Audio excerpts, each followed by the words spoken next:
يا جميل يا لذيذ يا رهيب.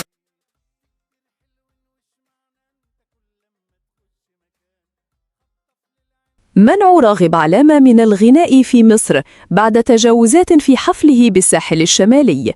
أصدر الفنان مصطفى كامل نقيب المهن الموسيقية بيانا صحفيا قرروا فيه إيقاف الفنان راغب علامة عن الغناء في مصر واستدعائه للتحقيق لما حدث منه مؤخرا خلال إحدى حفلاته.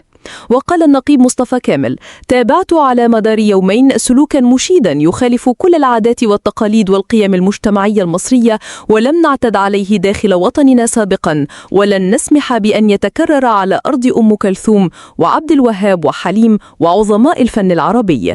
مسارح مصر اعتلاها كبار فناني مصر والعالم العربي العظماء فنا وقيمة، ولم تكن يوما ولن تكون مرتعا للقبلات والإيحاءات الغير منضبطة والأحضان التي تثير الاشمئزاز.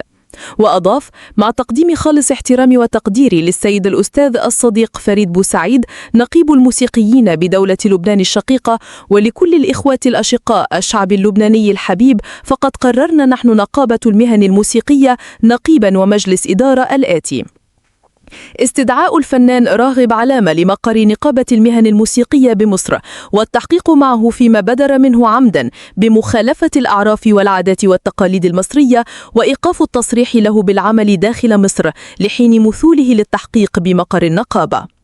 مخطبة السادة غرفة المنشآت السياحية للاجتماع بسيادتهم أو من ينوب عن سيادتهم لاتخاذ قرارنا سويا باستدعاء صاحب المنشأة السياحية التي احتضنت هذا الحفل الذي يعد سقوطا واضحا ومتعمدا لكل القيم والأعراف والعادات والتقاليد المصرية.